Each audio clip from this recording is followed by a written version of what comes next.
Hello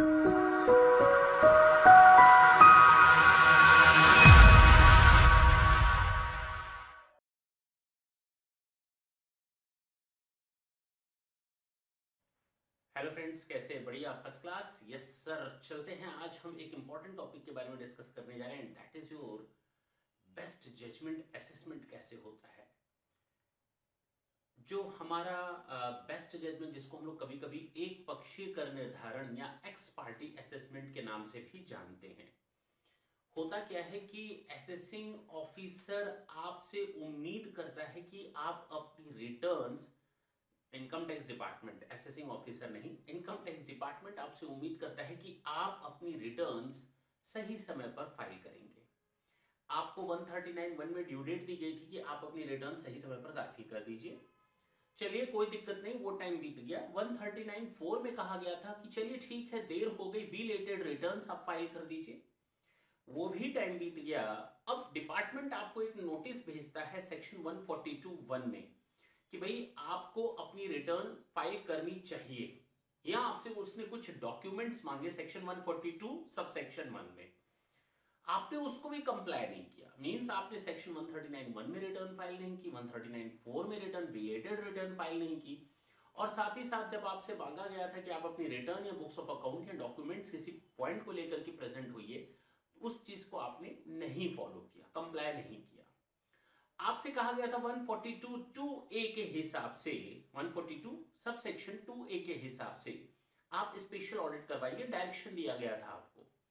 आपने वो भी नहीं किया। ऑडिट करवानी थी सीए साहब से जो नॉमिनेटेड हो, लेकिन आपने वो भी नहीं करवाई, उसको भी कंप्लाई नहीं किया। चलिए कोई बात नहीं, ये 3 में गलती हुई, कोई बात नहीं का मतलब इंडिविजुअली और इंडिपेंडेंट ये पॉइंट्स हैं। 139(1), 139(4) ये इंडिपेंडेंट है, 142(2)(a) ये इंडिपेंडेंट है, 142(1) ये इंडिपेंडेंट है। या फिर आपसे एक और गलती हो जाती है कि आपके पास आया था 143(2) के हिसाब से नोटिस, और उसके अगेंस्ट रिटर्न फाइल करना या उसको कंप्लाई करना था, आपने वो कंप्लाई नहीं किया। 143(2) में स्क्रूटिनी असेसमेंट होता है। कौन सा असेसमेंट होता है? स्क्रूटिनी असेसमेंट होता है। अब आपने इन 4 में से अगर कोई गलती की है तो आपके ऊपर बेस्ट जजमेंट असेसमेंट हो सकता है। सर एक बार रिकैप कर दीजिए।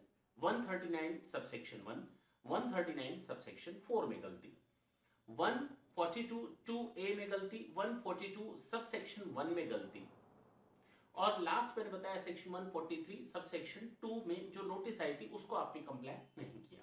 तो अगर इन 4 जगहों पर आपने गलती की है तो असेसिंग ऑफिसर आपके पास एक नोटिस भेजता है, शो कॉज नोटिस, कि क्यों ना आपके ऊपर बेस्ट जजमेंट असेसमेंट कर दिया जाए।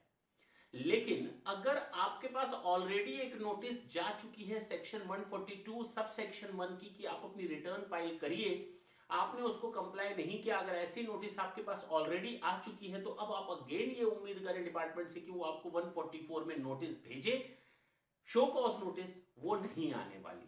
तो अगर आपके पास 142(1) की नोटिस आई हुई है तो अब 144 की नोटिस नहीं आएगी, वो 144 की ही नोटिस कहलाएगी, ये आप कह सकते हैं अगर आपने कंप्लाई नहीं किया तो इन 4 गलतियों के होने पर, इनमें से 4 में से किसी एक गलती के होने पर आपके ऊपर बेस्ट जजमेंट असेसमेंट हो सकता है। बेस्ट जजमेंट असेसमेंट का मतलब ये नहीं कि इनकम टैक्स ऑफिसर को वो सारे पावर्स मिल गए कि वो किसी भी बेसिस पर आपकी इनकम को डिटरमाइन कर लेना। जो भी उन्होंने मैटेरियल इंफॉर्मेशन गैदर की होगी, जो भी उनको एविडेंसेस और डॉक्यूमेंट्स मिले होंगे या उन्होंने कलेक्ट किए होंगे, on the basis of those information वो एक ऑर्डर पास करेंगे, जिसको हम लोग कहते हैं बेस्ट जजमेंट असेसमेंट। एक खास बात आपको इस बेस्ट जजमेंट असेसमेंट की ये याद रखनी है कि इनकम टैक्स डिपार्टमेंट कभी भी जब इस सेक्शन में ऑर्डर पास करता है, सेक्शन 144 में जब भी असेसिंग ऑफिसर आपका ये ऑर्डर पास करेगा, वो कभी भी आपकी इनकम को रिड्यूस नहीं करेंगे, वो आपकी इनकम को प्लस करेंगे, उसको बराबर रख सकते हैं, मेंटेन रख सकते हैं। But if you just thinking कि हम इस असेसमेंट में अपनी इनकम को माइनस करवा लेंगे या डिपार्टमेंट आपकी इनकम माइनस कर लेंगे, ऐसा पॉसिबल नहीं है। रिटर्न्ड इनकम से इनकम आपकी लोअर एसेस्ड नहीं हो सकती सेक्शन 144 में। Is it clear? तो ये चीज आपको बिल्कुल याद रखनी है कि बेस्ट जजमेंट असेसमेंट कैसे होता है। नेक्स्ट सेशन में जब हम आपसे मिलेंगे तो एक नए असेसमेंट के बारे में आपसे डिस्कशन करेंगे। तब तक के लिए चाचा and bye bye, thank you, thanks a lot.